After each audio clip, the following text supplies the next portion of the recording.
Seu filho e sua filha são ansiosos? Eles demonstram ansiedade? O que fazer diante disso? Fique conosco até o fim desse vídeo que nós vamos falar sobre isso hoje.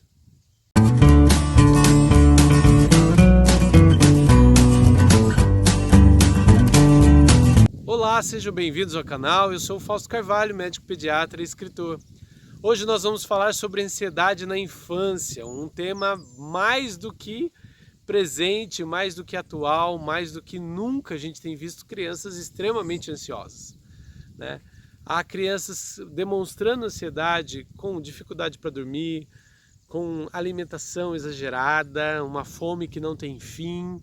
Há crianças ansiosas roendo as suas unhas, roendo unhas do pé. A gente vê cada vez mais crianças extremamente ansiosas. E por que que isso acontece e o que a gente pode fazer, né? Eu convido você a se inscrever no canal também, estar conosco toda terça e todo sábado temos vídeos novos aqui. É interessante uma frase de um psicanalista muito famoso, Jacques Lacan, que ele trabalha falando que a criança é o sintoma de toda a família.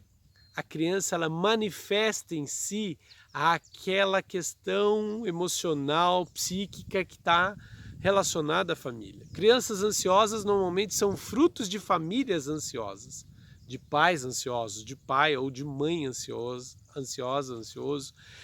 de avós ansiosos e de circunstâncias ansiosas.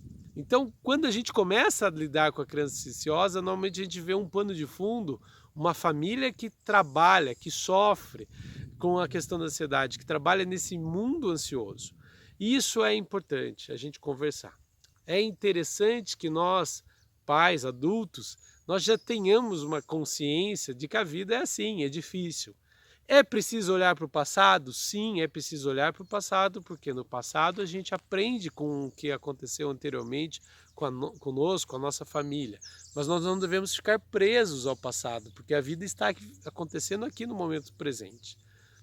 O futuro também a gente precisa planejar, a gente precisa ter ideias, a gente precisa ter metas, mas o futuro vai acontecer e começa hoje. Então eu construo o futuro a partir do hoje. Muita gente é ansiosa porque tem inseguranças com o passado ou tem projeções demais em relação ao futuro, quer viver o futuro sem viver o presente. Isso nada mais é do que fuga. É um jeito da gente fugir de viver a realidade atual e eu projetar uma realidade imaginável, uma realidade que ainda vai acontecer. E a criança vive esse mundo e nós pioramos isso com algumas coisas. Por exemplo, a questão das escolhas, né?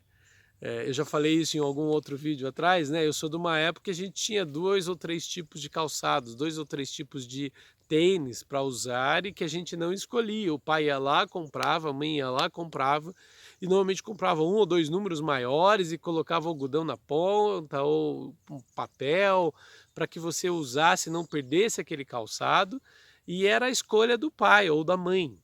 Hoje a gente vai na loja com os nossos filhos e chega lá há milhares, centenas de opções de tênis e ele pode escolher qual cor, qual modelo, qual... Isso parece que a gente está sendo mais bonzinho com os nossos filhos do que os nossos pais foram, mas isso gera angústia nos filhos, né? É interessante a gente perceber, por exemplo, exemplo bem banal, né? Você vai numa pizzaria, tem 100 e tantos sabores de pizza. E no final das contas, você acaba escolhendo sempre a mesma. Já percebeu isso? E querendo ou não, a base é a mesma, ou é mussarela, ou é calabresa, ou é o presunto. Não tem muita diferença. Há mudanças de alguns ingredientes, mas a gente acaba se habituando a escolher o mesmo. Por quê? Porque toda decisão, toda escolha gera uma certa ansiedade, gera uma angústia. Eu tenho aquela angústia de saber se eu estou decidindo certo ou não, e também aquela angústia que dá de, puxa, e se eu tivesse escolhido outro sabor? E se eu tivesse escolhido outro tênis? Então, há muita ansiedade com as decisões. E hoje as nossas crianças são bombardeadas com o número de decisões que elas têm que tomar. Então, pai e mãe, tomem as decisões ideais para os seus filhos.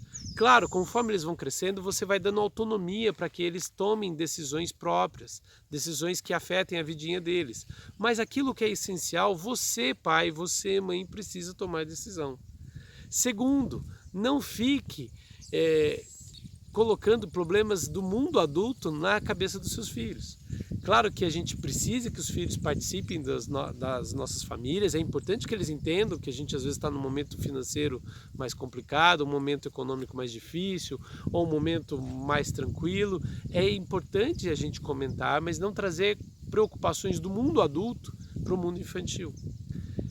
Terceira coisa, ter um momento de trabalho, de diversão, de brincadeira com o seu filho, de convivência, para que ele possa sentir-se amado, que ele possa sentir-se desejado, que ele possa se sentir importante. Isso faz cair a ansiedade da criança e vai ajudar bastante. Agora, se seu filho sofre com insônia, com dificuldade, com ganho de peso exagerado ou com não ganho de peso, procure o pediatra de sua confiança, procure um psicólogo, um nutricionista, trabalhe essas questões porque elas são vitais para um bom desenvolvimento do seu filho na vida, na adolescência e na fase adulta. Fique conosco sempre, toda terça e todo sábado por aqui às 15 horas e compartilhe os nossos vídeos com seus amigos para que mais pessoas possam estar sendo avisadas e comunicadas e pensem sobre a paternidade. Até mais.